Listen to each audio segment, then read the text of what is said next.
My guest is Ronda Candy from Martha's Table. Good to see you again. Hi, Donna. Good to see you. So, what's new? What's happening at Martha's Table? You got some big renovations coming up. We do. We're going to be knocking down a central wall, and that's starting in July. So that'll give us a lot more space, a lot more opportunity to provide extended programming. More people are needing to come in, and this is going to make it happen. So exciting. Mm-hmm. I might take the first swing at the wall. Oh. It's been such a bother. I can only imagine. I can imagine, yeah. Yeah, and the numbers are not going down, the number of people who are counting on Martha's to be there to provide a meal. Correct. Unfortunately, yeah, we're serving breakfast, lunch, and dinner Monday to Friday indoors with an option to take out lunch 7 days a week and door-to-door delivery, and they're all busy, all of them. Yeah. What do you think is the reason the numbers keep going up? You know, we're all bracing for the tariff impact. We know a lot of people have lost jobs. Housing is high. All costs are high. People that had planned for their income and they had things stabilized can't make ends meet. All of those things, it's a big melting pot of daily challenges, and we're seeing people. Senior citizens, our youngest visitor is 2 months old. Oh dear. Yeah. I can remember when I first moved to Kingston, it's like 18 years ago, and it'd be middle-aged men were the ones that, but not anymore. No, not anymore. I would say the majority still may be adult males, but it's slim. It's not a large majority anymore. Right. So you're going to offer different services, additional services? Well, we now have, in addition to our food, we have community navigators. We know there's existing services in the city that people need to access. Sometimes they don't know what's available. They don't know how to access it, where it is. Are there forms? Do I need ID? Our navigators will help them go through all of the programs. What's relevant to them will help them get there, not physically, but help them make appointments and then follow up. So it's helping people move away from needing Martha's Table. Simply put, if they can support themselves and be self-sufficient, then they don't need us. So that's one of our newest programs, but we intend to go back to what we had. We had a drop-in center, a day shelter.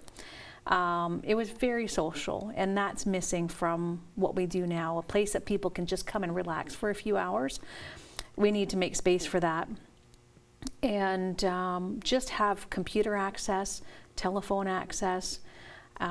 We made backtrack and revisit computer classes, music classes, art classes, journaling sessions. We had all kinds of daily workshops, and the space, when we get those renovations done, we'll be there for those things. What about laundry facilities? We don't have laundry facilities right now.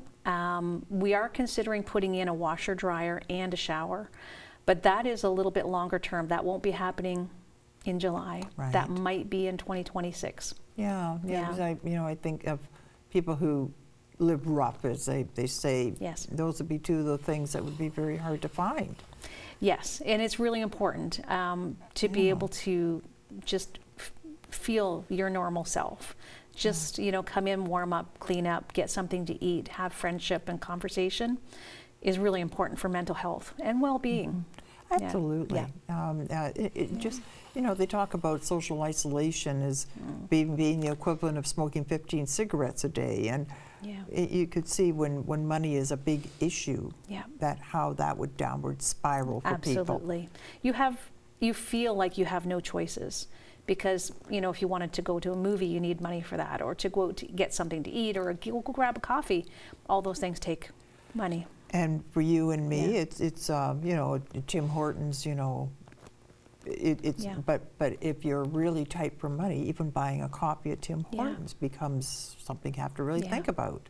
That's one thing I've talked to people about recently is have your coffee at home, or make it at home and bring it with you.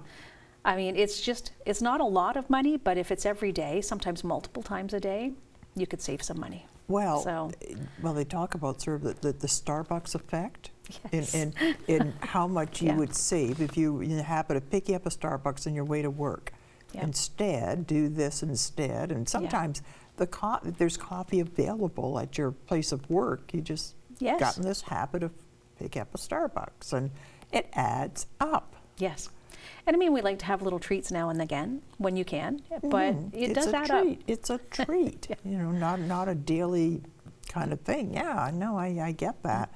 I get that. Yeah. You've got an interesting fundraising idea coming up. We do, and our goal is to help pay for all these needed renovations and the additional cost for operations when we have all the space and we're going to fill it with people. It's called Catch the Ace, and I'm really excited about it.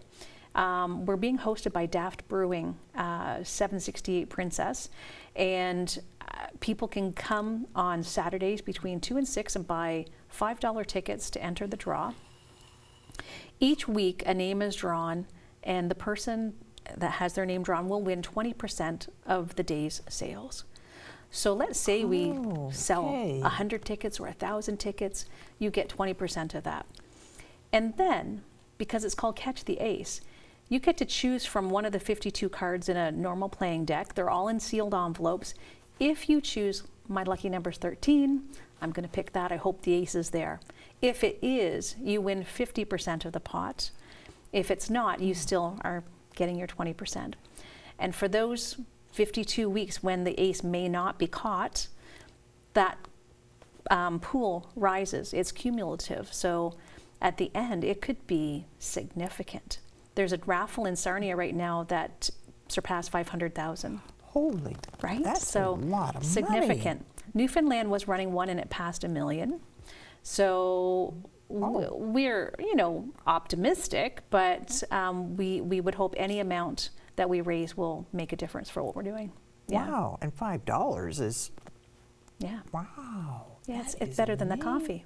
You're right, you're right, because you're supporting a really good cause on top of it. That's amazing. Wow. Yeah, so it's just a fun raffle, and Daft Brewing, you can stop in and they sell pizza and all kinds of things if you wanted to have a little outing in your afternoon. And so it's every Saturday, and it's just about across from Giant Tiger on Princess Street. Yeah, just sort of in that. Yeah, in the Tim Hortons area, just a couple blocks up from Martha's Table. That's right. Yeah. There are a few exceptions on the Saturday selling, but they'll be noted well in advance. But it's generally every Saturday, and again, it could be for 52 weeks. So. Wow. Yeah. And that starts June 7. June 7. Yep. Okay, that is something absolutely worth supporting. Yeah. Wow, why not? Yeah. Right. Well, anybody that does, we truly appreciate the support and wish you all good luck, and hope we can celebrate with you when you win. A great idea. That is super. Yeah. So you've got renovations coming up. You need help with those. So if anybody just wants to make a plain old donation, you gladly take that, right? Absolutely. Yeah. We're there Monday to Friday. If you want to stop in and see the facility, take a tour, you can drop off your donation at that point and get a tax receipt, or you can call in, whatever's most convenient. E-transfers even. Yeah. And you still need volunteers? Oh my goodness, we do. Okay. We need volunteers for any area that you might be interested in, whether it's delivering meals door to door. Some people love that, being out in the city, seeing the most vulnerable people, delivering or preparing and serving meals in-house, helping clean, helping with events. Catch the Ace event needs a team. So there's a lot of opportunities. So something to meet everyone's preferences. So you got a little time on your hands, call Martha's Table. Yeah. Thanks so much for coming in today. Thank you, Donna. Okay.